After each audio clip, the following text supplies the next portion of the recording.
अंगद के द्वारा महापाशर्व का वध, सुग्रीव के द्वारा महोदर के मारे जाने पर उनकी ओर देखकर महाबली महापाशर्व के नेत्र क्रोध से लाल हो गए।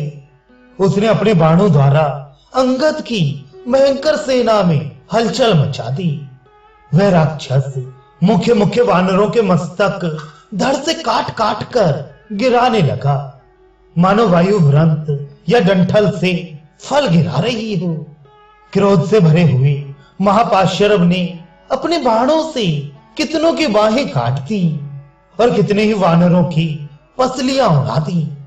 महापाशर्व की बाण वर्षा से पीड़ित हो बहुत से वानर युद्ध से विमुख हो गए। सबकी चेतना जाती रही।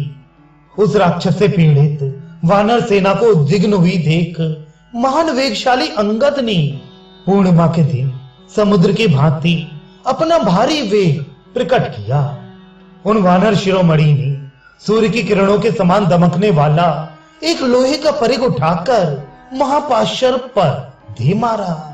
उस प्रहार से महापाशर्व की सुध-बुध जाती रही और वह मूर्छित हो सारथी सहित रथ से नीचे जा पड़ा। इसी समय काले कोयले के समान कृष्ण वर्ण वाले महान पराक्रमी और तेजस्वी ऋक्षराज जामवान ने मेघों की घटा के सदृश अपनी यूथ से बाहर निकलकर कुपित हो एक पर्वत शिखर के समान विशाल शिला हाथ में ली और उसके द्वारा उस राक्षस के घोड़ों को मार डाला तथा उसके रथ को भी चूर्ण कर दिया। 2 घड़ी के बाद होश में आने पर महाबली महापाशर्व ने बहुत से बाणों द्वारा पुनः अंगद को घायल कर दिया और जामवान की छाती में भी 3 बाण मारे। इतना ही नहीं, उसने रीछों के राजा गवाक्ष को भी बहुत से बाणों द्वारा छत विक्षत कर दिया।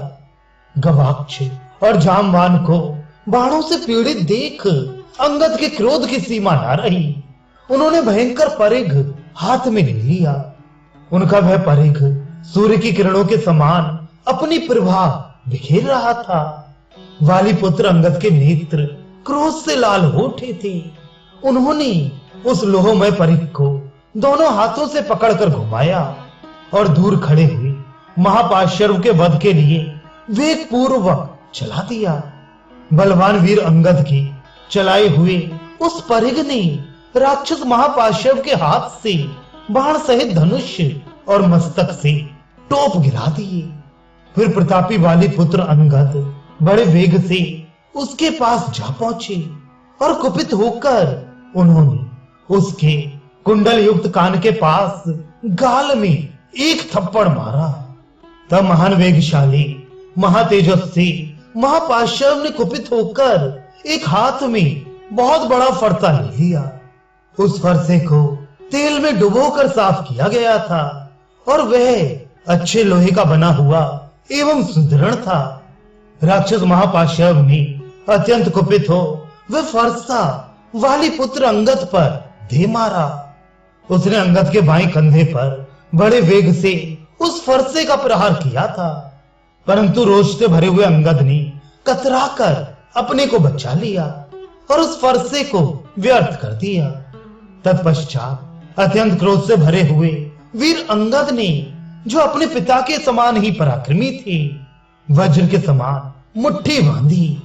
वे हृदय के मर्म स्थान से परिचित थे, अतः उन्होंने उस राक्षस के स्तनों के निकट छाती में बड़े वेग से मुक्का मारा, जिसका स्पर्श इंद्र के वज्र के समान असह्य था।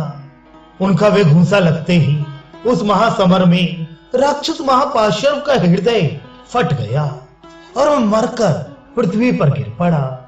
उसके मरकर पृथ्वी पर गिर जाने के पश्चात उसकी सेना विक्षुब्ध हो उठी तथा समर भूमि में रावण को भी महान क्रोध हुआ। उस समय हर्ष में भरे हुए वानरों का महान सिंहनाद होने लगा। वे अट्टालिकाओं तथा गोपुरों सहित लंकापुरी को फोड़ता हुआ सा प्रतीत हुआ। अंगद सहित वानरों का वह महानाद इंद्र सहित देवताओं की गंभीर घोष सा जान पड़ता था। युद्ध स्थल में देवताओं और वानरों की वह बड़ी भारी गर्जना सुनकर इंद्रद्रोही राक्षस राज रावण पुनः रोष पूर्वक युद्ध के लिए उत्सुक हो वहां खड़ा हो गया।